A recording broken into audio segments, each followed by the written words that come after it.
terbarukan. Energi terbarukan adalah sumber energi yang tersedia oleh alam dan bisa dimanfaatkan secara terus-menerus. Hal ini senada dengan keterangan Internasional Energy Agency yang juga menyatakan bahwa energi terbarukan adalah energi yang berasal dari proses alam yang diisi ulang terus-menerus. Sekarang aku akan menjelaskan bagian energi biomasa. Energi biomasa adalah energi yang diambil dari bahan-bahan organik. Contohnya kayu, lalu ada sampah organik dan tanaman. Sampah organik dan tanaman dan kayu itu bisa berubah menjadi sebuah energi dengan bentuk bensin atau bahan bakar dan juga listrik. Berikut adalah siklus energi biomasa.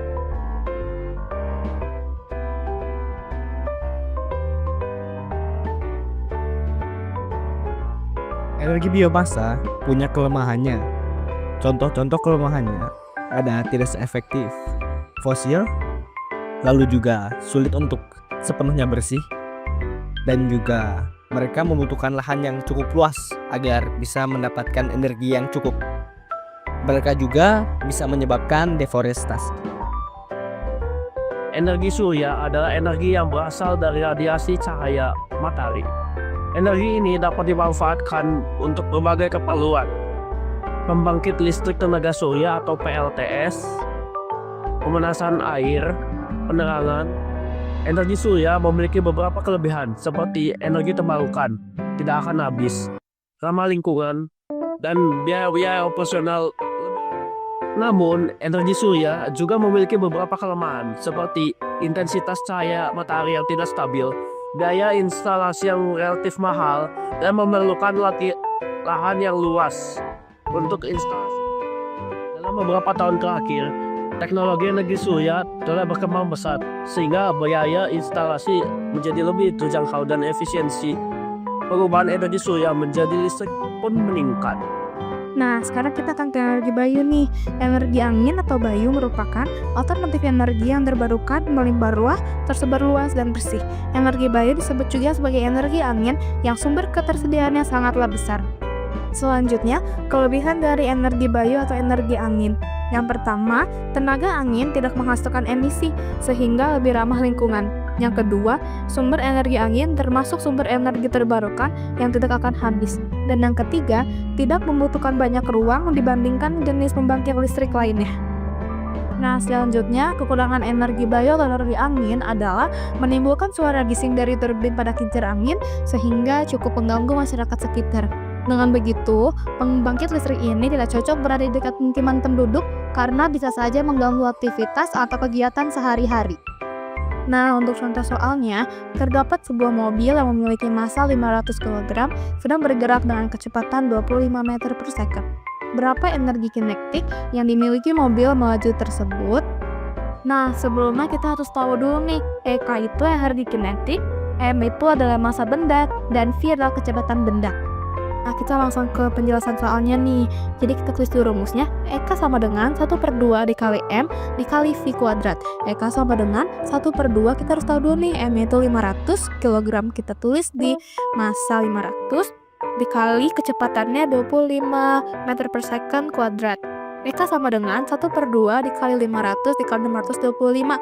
EK menjadi 1/2 dikali 312.500. EK sama dengan 156.250 J. Jadi, apa itu energi air? Energi air adalah energi terbarukan yang dihasilkan dari aliran atau pergerakan air.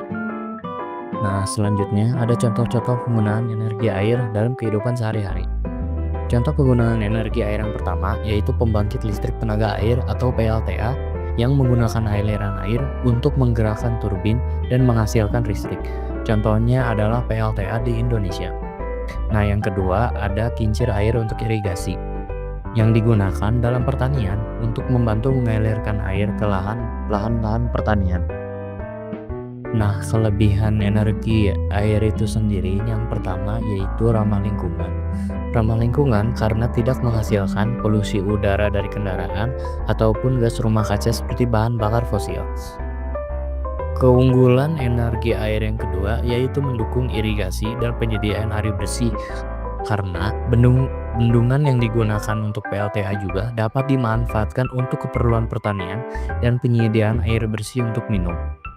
Keunggulan yang ketiga yaitu mengurangi resiko banjir, karena dengan pengelolaan air yang baik, bendungan dapat membantu mengontrol debit air sungai dan mengurangi resiko banjir yang membahayakan sekitar. Nah, meskipun energi air ini memiliki banyak kelebihan, tetapi energi air juga masih memiliki banyak kekurangan. Nah, yang pertama yaitu pembangunan yang tinggi. Pembangunan infrastruktur yang besar seperti bendungan dan turbin tentunya membutuhkan dana yang besar dan waktu yang cukup lama untuk membangun infrastruktur tersebut. Yang kedua adalah dampak terhadap ekosistem. Bendungan dan perubahan aliran air dapat mengganggu habitat alami ikan dan makhluk air lainnya, dan dapat mengganggu ekosistem perairan. Yang ketiga adalah resiko bencana alam. Meskipun energi air ini dapat mengurangi resiko banjir, namun jika bendungan yang menahan air mengalami kerusakan atau jebol, dapat menyebabkan banjir besar yang merugikan masyarakat di sekitarnya. Nah, prinsip kerja PLTA atau pembangkit listrik tenaga air ini sendiri yaitu aliran air dari ketinggian tertentu dibendung oleh bendungan. Nah, air yang jatuh dari bendungan ini disalurkan ke turbin air, sehingga energi kinetik air dapat memutar poros turbin yang terhubung generator, sehingga dihasilkan energi listrik. Rumus daya listrik oleh debit air adalah P sama dengan NPQGH,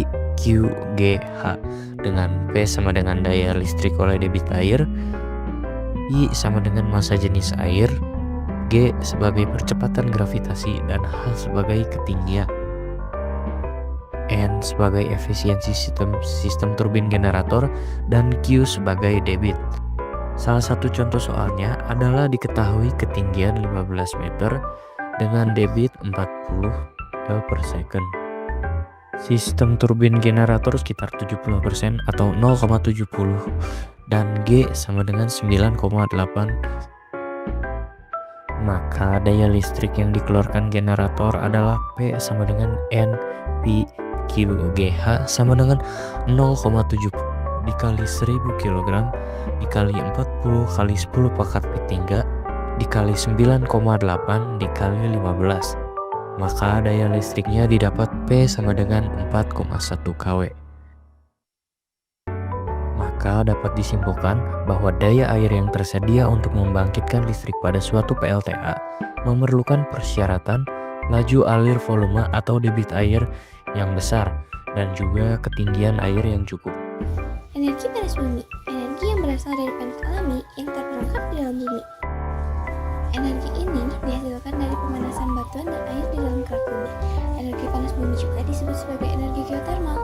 Kata geotermal berasal dari kata geo yang berarti bumi dan thermal yang berarti panas.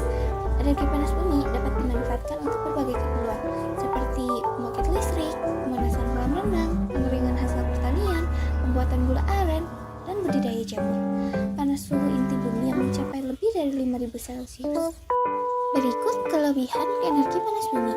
Yang pertama, ada ramah lingkungan. Yang kedua, mendorong inovasi. Yang ketiga, mengurangi emisi gas rumah kaca. Dan yang keempat, mengurangi biaya energi.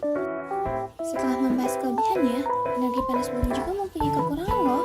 Yang pertama, biaya investasi awal yang tinggi, terbatas pada lokasi tertentu, risiko geologis dan teknis, dampak pada lingkungan, memerlukan lahan yang luas, hanya dapat diakses oleh teknisi yang terlatih, dan sumber panas bumi dapat habis.